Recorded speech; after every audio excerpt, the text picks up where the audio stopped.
আজ থেকে ১৫০০ বছর আগে সাহাবায়ে কেরাম অবরোধ করে ওই জালেম ইহুদি বনু নজিরকে দেশ থেকে দেশান্তরিত করেছে, দেশ থেকে বিতাড়িত করেছে।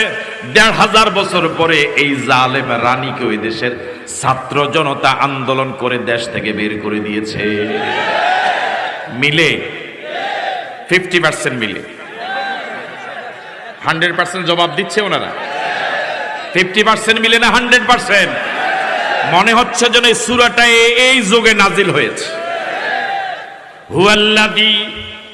হুয়াল্লাযী আখরাজাল্লাযীনা কাফারু মিন আহলিল কিতাব মিন দিয়ারিহিম, ওদের ঘর বাড়ি থেকে বের করে দিলেন, লিআউয়ালিল হাসরে, প্রথমবার সবাইকে একত্রিত করে।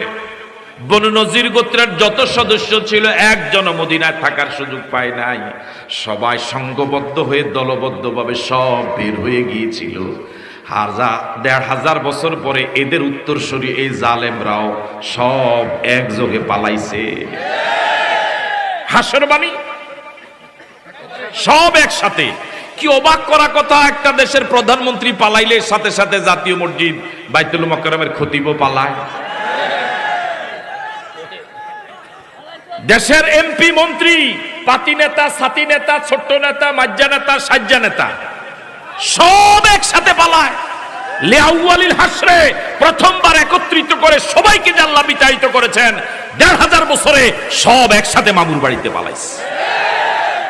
২৪ আয়াত সম্বলিত সূরাটি রব্বুল আলামিন যে আয়াত দিয়ে শুরু করেছেন, সে আয়াতটা হলো সাব্বাহা লিল্লাহি মা ফিস সামাওয়াতি ওয়া মা ফিল আরদ।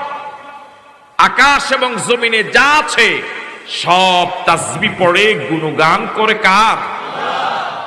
তো বনু নজির গোত্রের এই ঘটনা বলতে গিয়ে তাম পৃথিবীর সব মাখলুকাত আল্লাহর তাসবিহ পড়ে, এই কথাটাকে প্রথম হেডলাইন আনলেন কেন? এই জন্য আনলেন, সাহাবায়ে কেরাম এই অল্প কয়েকজনের অবরোধে এমন একটি শক্তিশালী গোত্র, যোদ্ধা দল এত সহজে পালিয়ে যাবে এটা সম্ভব ছিল না যদি আল্লাহর হুকুম না হতো। ঠিক আছে কথা? এই জন্য আল্লাহ পাক শুরুতে বললেন সাব্বাহা লিল্লাহি মা ফিস সামাওয়াতি ওয়া মা ফিল আরদ। আকাশ এবং জমিনের সব তাসবিহ পড়ে আমি আল্লাহর।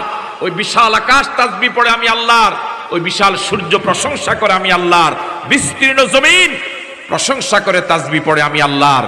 সুতরাং এই বিজয় তোমাদের মাধ্যমে হয়নি। মুসলমানদের, ইমানদারদের দায়িত্ব হলো শুধু ময়দানে নামা, কর্মসূচি পালন করা, লাব্বাইক বলা, বিজয় দেওয়ার একমাত্র মালিক আল্লাহ।